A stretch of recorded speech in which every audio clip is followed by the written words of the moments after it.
ele trabalha ou ele tem uma porrada de gente que trabalha? Por exemplo, você falou de poderes territoriais, que estava vindo para um anjo para ajudar Daniel, né? Isso, Daniel. E ele teve que combater um príncipe da Pérsia.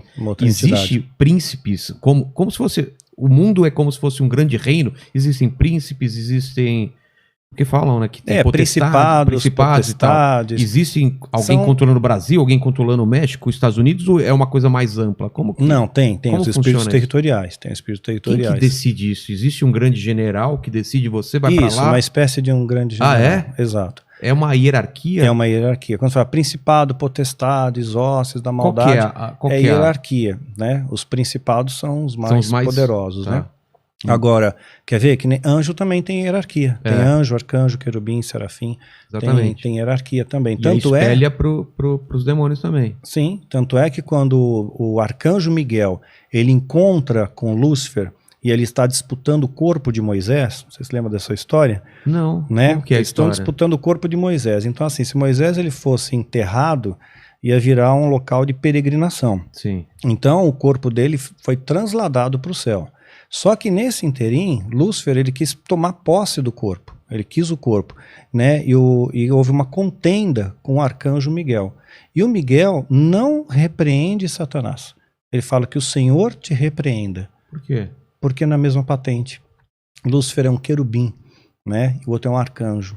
Arcanjo não luta com o querubim? Querubim é mais poderoso, é uma hierarquia. O arcanjo não está acima do querubim? Não, quer ver um exemplo? Ah. É incontestável. Deus ele manda guardar o caminho para a árvore da vida. Tá. Era uma coisa muito preciosa a árvore da vida. Ninguém pode chegar perto. Quem ele põe? Querubins com espadas de fogo ali. Querubim.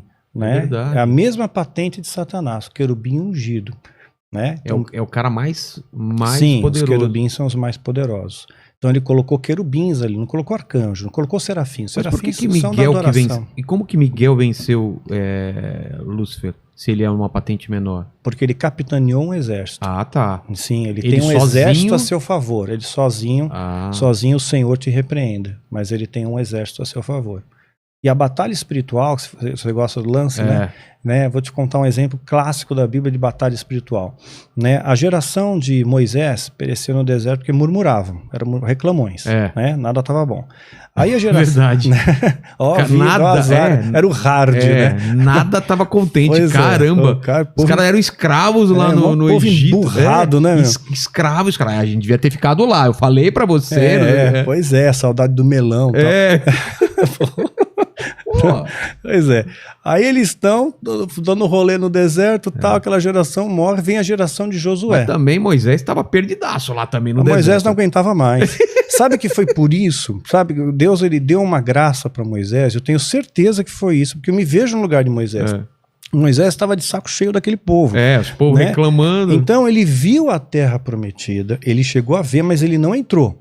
Deus então mostrou, olha, essa aqui é a terra. Pode ficar tranquilo que Josué vai entrar, tal.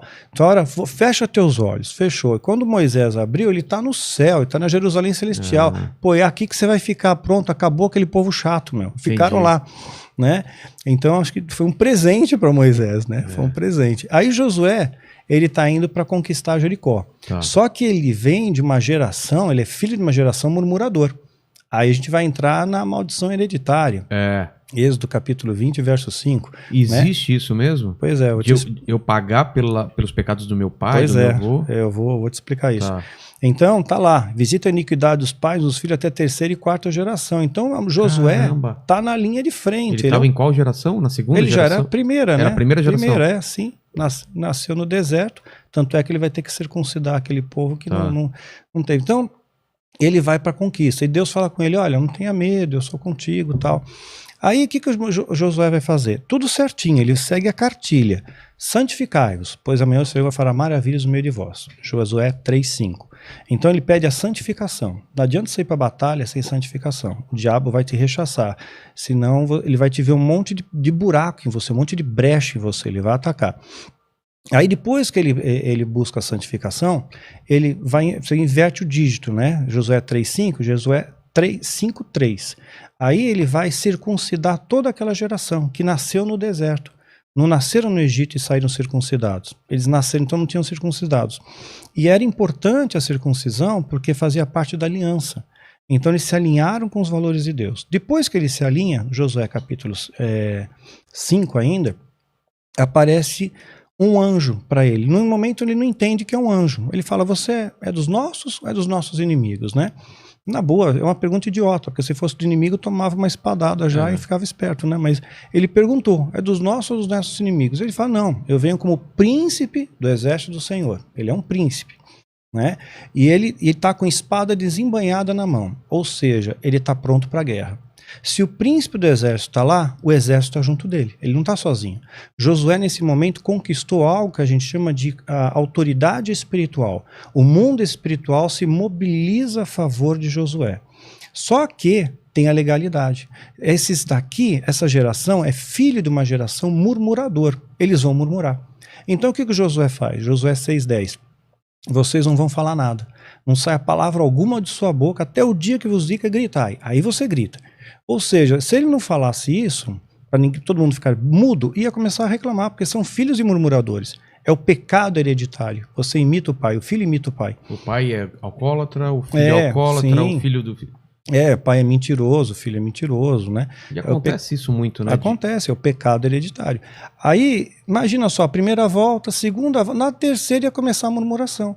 Pô, tá doendo minha joanete, é que você não viu como é que tá meu dedo encravado. Começaram a reclamar, mas não reclamaram. E aí trouxe vitória. Aí ele transformou aquilo que era maldição em bênção. Detalhe, que a gente se pauta em Êxodo, né, capítulo 20, verso 5. Visita a iniquidade nos pais, os filhos até terceira e quarta geração. O texto continua. Mas eu também visito até 1000 gerações daqueles que fazem a minha vontade. Ah, tá. Ele continua. 1000 gerações que fazem a minha vontade. Então vamos pensar que 4, é 3 a 4, vamos pensar 4 é a vontade de Deus de te amaldiçoar. Né? E por que 1000... Deus amaldiçoa alguém? Pois é, você vai entender agora. Ah, tá. Então, vamos supor que 4 fosse a vontade de Deus de amaldiçoar. Tá. E 1000 a vontade de Deus de te abençoar. Né? Se você transformar isso aqui em matemática, Deus ele quer te abençoar 99,6% e te amaldiçoar 0,4%. Não é nem 0,5%. E você retém 0,4%. Porque dá dinheiro. A indústria, existe uma máfia gospel que ganha muito através da maldição hereditária. Ah, é? Ganha, porque dão cursos de maldição hereditária, cobram por ministrações, né? Ganham dinheiro com isso, fazem congressos, por isso ganham dinheiro. Né? Então é uma máquina para ganhar dinheiro. Porque se Deus ele quer te abençoar, 99,6%.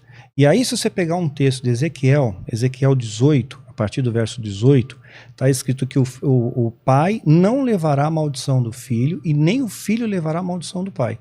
Ué, mas são então textos que são um contra o outro, né? Eles são antagônicos. Parece antagônico, né? Não são?